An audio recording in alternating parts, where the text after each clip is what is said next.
can always try working on it, but we like to get the training out there to people. So.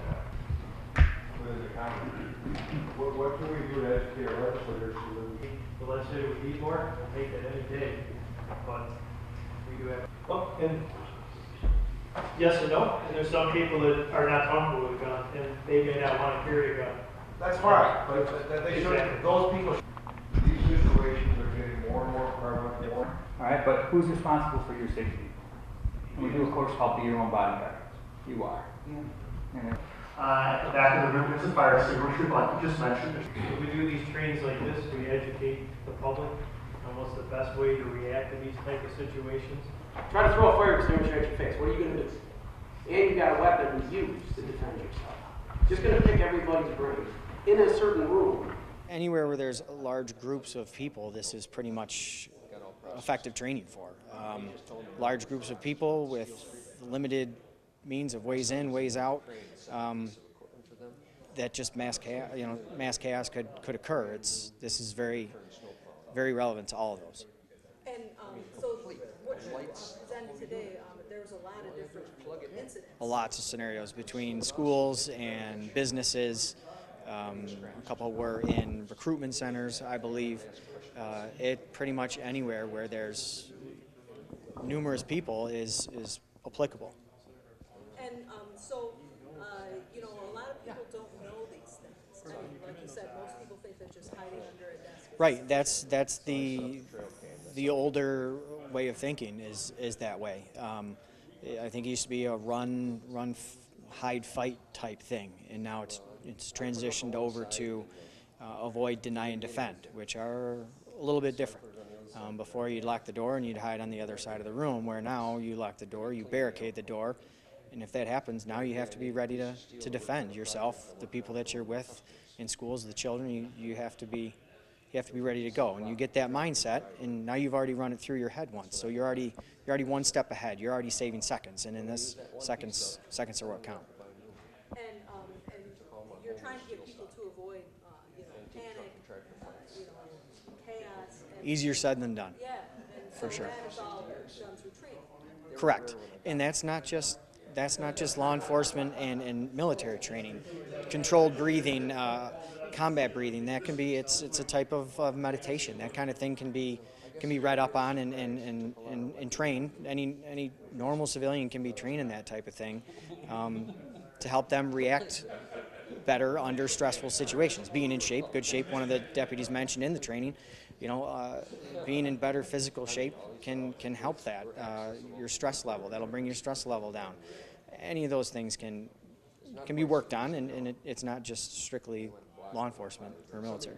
Right, and so I think with a lot of, with the incident that happened this week in Florida, a lot of schools have already attempted to react to this, but are they teaching them the right things?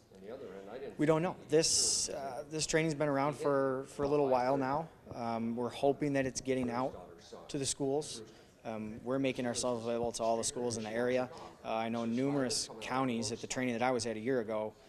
A lot of the surrounding areas were there. So I'm hoping that it is getting out to the areas. And if someone is interested in having you come and do a presentation for a specific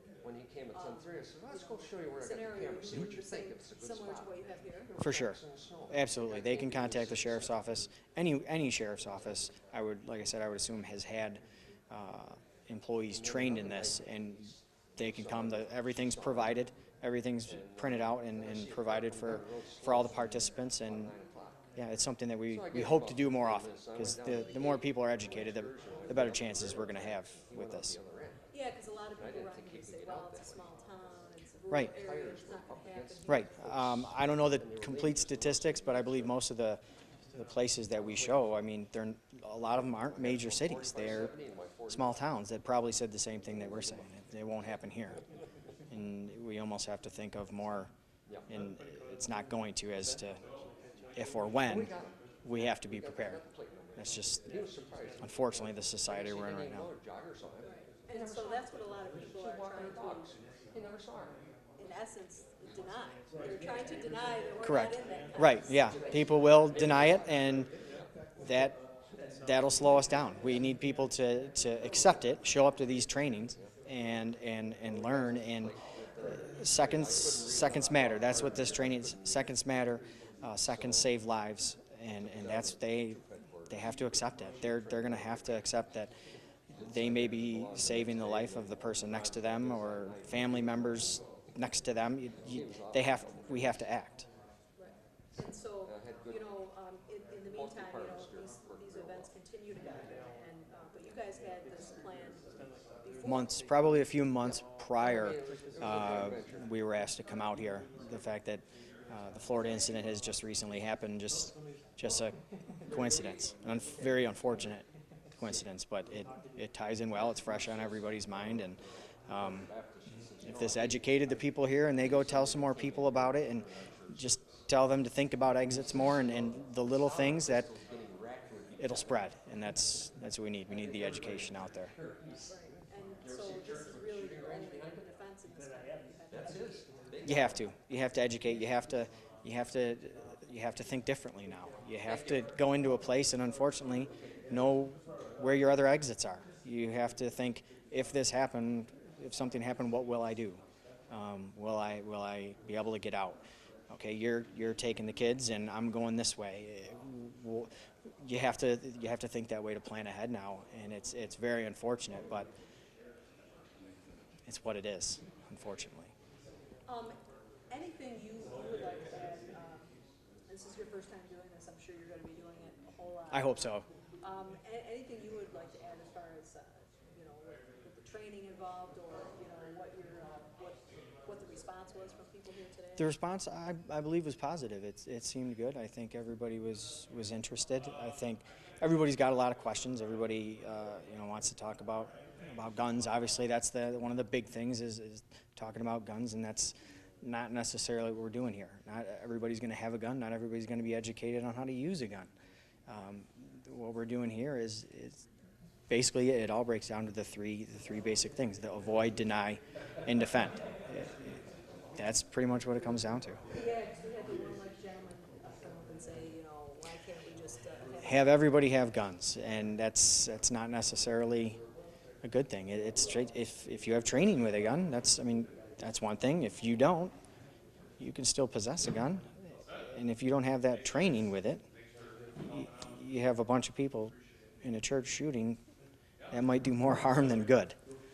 Defend yourselves. Do what you can, and let law enforcement and the other people get there, because we're coming. That's for sure.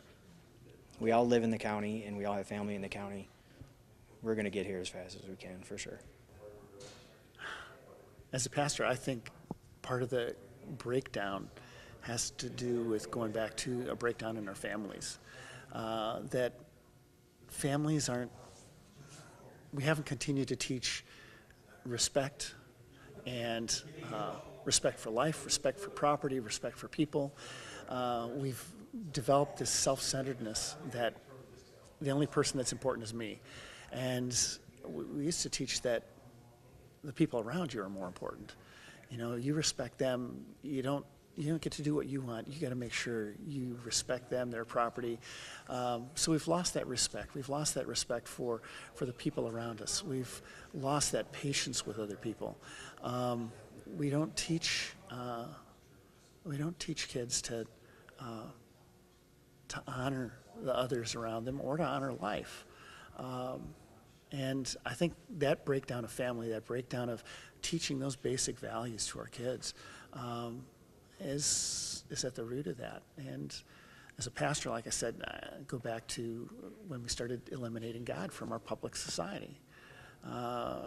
Can't pray in school, can't put up anything religious in public places. We wanted to push God out of the situation, and all of the values that God brought into our lives and brought into our society have been pushed away. So I think that's part of the breakdown, that we've become, we've made ourselves God, and we think we're more important than anybody else, and we can do whatever we want. And we've eliminated those personal restrictions and personal limitations of, I can't do things that are going to hurt other people. You know, no matter what I might want to do, I've got to respect those boundaries, and we've lost all those boundaries. And so now people are just doing what they want to do? What they want to do, whatever they feel like, and they think that everybody else owes them, and they don't care who they hurt in the process. And, you know, you'll see that even in business, where people are trying to climb the ladder in business, and and they don't care who they hurt in the process of them trying to get ahead, instead of helping each other and caring for each other. And I know this goes back, and it may sound old-fashioned, it may look like a dinosaur, but, you know, in other communities, years ago, neighbors would help each other. You know, if your neighbor needed help, you'd go over and help them with that. If you needed help with something, they'd come over and help you.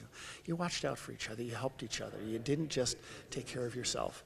And we've lost that too. We don't think about the people around us. And that loss has resulted in people not caring what they do to other people.